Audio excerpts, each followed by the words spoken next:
경기도 파주에 이어 연천에서도 아프리카 돼지열병 최종 확진 판정이 내려졌습니다. 정부는 파주와 연천을 포함해 부근 6개 시군을 중점관리지역으로 정하고 방역에 나섰지만 확산을 막기는 쉽지 않아 보입니다. 취재 기자 연결해 보겠습니다. 이혜리 기자. 네, 이혜리입니다. 네, 경기도 연천 돼지농장에 아프리카 돼지열병 확진 판정이 내려졌다고요? 네, 연천군 백항면의 돼지농장에서도 아프리카 돼지열병 확진 판정이 나왔습니다. 경기도 파주에 이어 두 번째입니다. 연천 농가에서는 하루 전 오후 2시 40분쯤 어미돼지 한 마리가 폐사했다며 아프리카 돼지열병 의심 신고를 해왔습니다.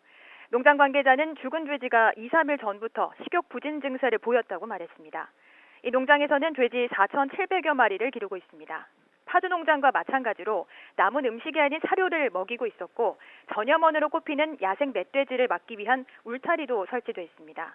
이 농장에는 네팔과 스리랑카 등 외국인 노동자 5명이 일하고 있는데 이 가운데 네팔 노동자 1명이 지난 5월 본국을 찾았던 것으로 파악됐습니다. 네, 주변 농가로의 확산이 걱정되는데요. 일단 어떤 조치가 취해지고 있나요?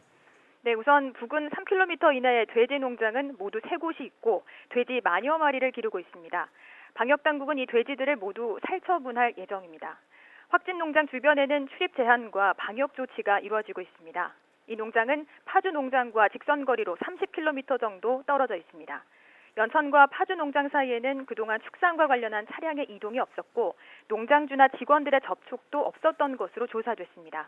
이처럼 연천과 파주 두 농장 사이 역학관계는 아직 확인되지 않고 있습니다. 결국 정부가 파주를 중심으로 확산 방지에 나서는 동안 연관성이 밝혀지지 않은 다른 지역에서 아프리카 돼지열병이 발생한 겁니다. 네, 정부가 중점관리지역 지정을 비롯한 강화된 대책들을 내놓았는데 어떤 게 있는지 자세히 설명해 주시죠. 네, 농식품부는 경기도 파주, 연천을 포함해 포천과 동두천, 김포, 강원도 철원 등 6개 시군을 중점관리지역으로 지정했습니다. 이 지역 양동 농가의 돼지 반출 금지 기간을 현재 일주일에서 3주로 늘리기로 했습니다. 또 소독 차량을 모두 동원해 집중적으로 배치하고 생석회 공급량도 4배까지 늘리기로 했습니다. 정부는 지난 5월 북한에 아프리카 돼지열병이 발생한 뒤 접경지역 14곳을 특별관리해왔지만 파주와 연천의 질병 발생을 막지 못했습니다. 또 오늘 6개 시군을 중점관리지역으로 지정했지만 나머지 8개 시군은 상대적으로 느슨한 방역이 이루어질 수 있습니다.